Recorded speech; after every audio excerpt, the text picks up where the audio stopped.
The next question. I am Umar Farooq from Kurnool district, Andhra Pradesh, India. I am a student pursuing my graduation and simultaneously preparing for civil services examination. What does Islam say about euthanasia, that is ending life to relieve pain and suffering? And what's your view on it?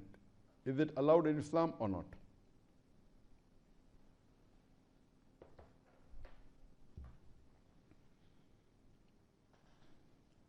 Euthanasia by definition means putting an end to a life of a person to stop his suffering or to stop the pain. It is also called as mercy killing. There are various different types and categories of euthanasia. As a whole, almost all types of euthanasia are prohibited. Killing anyone just to prevent him from suffering or prevent him from pain, it is prohibited. Allah says in the glorious Quran, in Surah Maida, chapter number 5, verse number 32, if anyone kills any other human being, unless it be for murder or for spreading corruption in the land, it is as though he has killed the whole of humanity. And if anyone saves a human being, it is as though he has saved the whole nation. So based on this verse of the Quran, Surah Maida, chapter 5, verse number 32, killing anyone, murdering anyone for any reason, unless it is if he has killed someone or he has caused corruption in the land, it is as though you have killed the whole of humanity.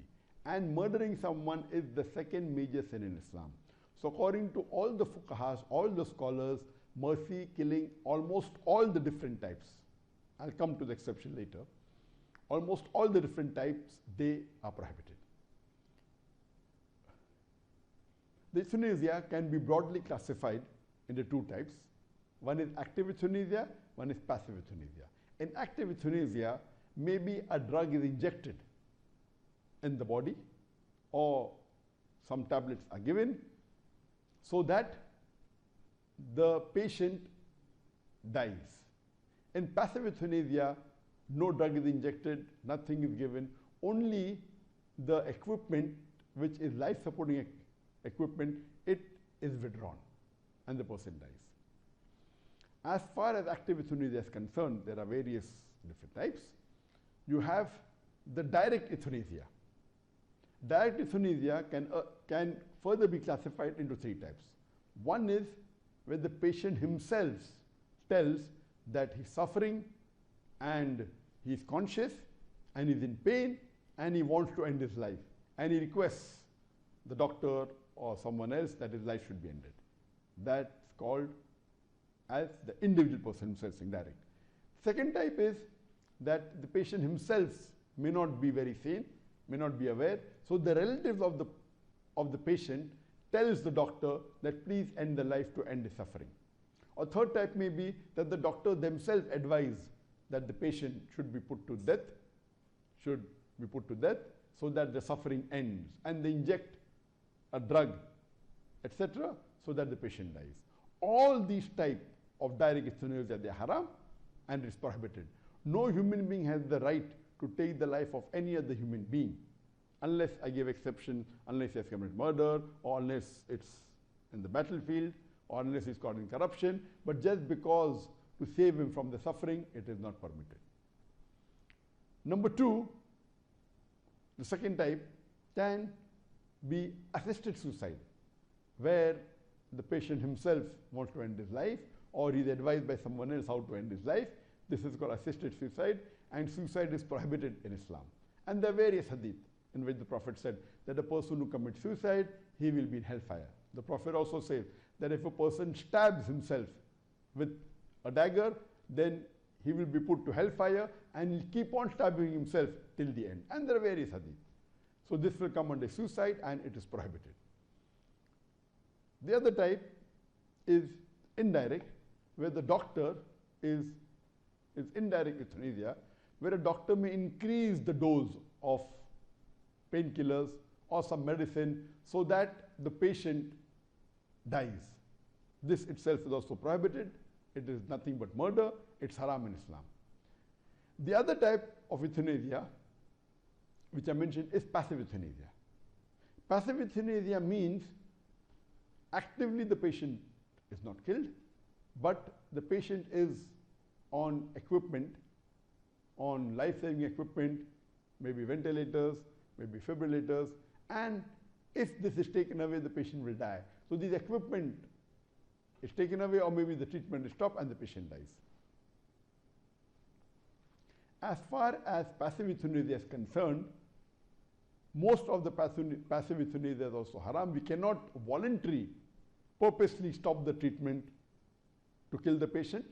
We should try our level best, keep on treating the patient till he dies on his own. You cannot actively stop the treatment or take out the life-supporting equipment unless under one condition.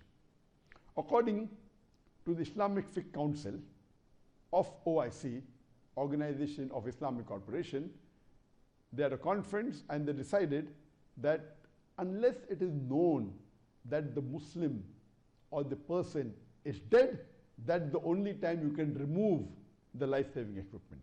And there are two ways, this council said, that can be identified that the person is dead. Number one, we can identify that the person is dead. Number one is that if the person, his breathing stops completely and his heart stops and it is irreversible.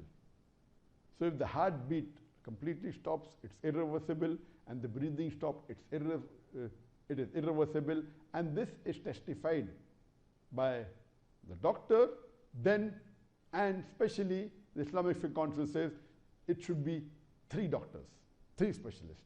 Then the patient can be claimed to be dead, or if the patient has brain death. Brain death means the brain has stopped functioning.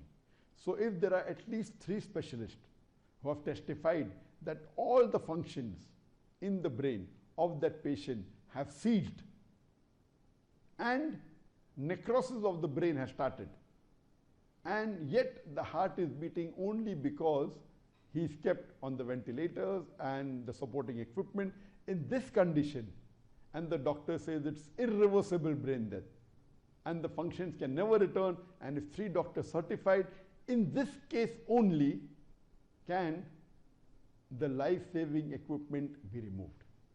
So if the patient is brain dead and yet his heart is beating, he is breathing because of the supporting equipment like ventilators, etc., these can be removed if it's certified by 3 specialist doctors that it is an irreversible brain death. In this condition, this will also be called as one type of passive euthanasia. So this is the only condition where passive euthanasia is permitted, when the patient is certified as dead or as brain death. And no other condition, just to stop his suffering or to stop his pain, can euthanasia be done. It's only this condition where the brain death is done, and when 3 specialists say it's irreversible, that's the only time passive euthanasia or passive mercy killing can be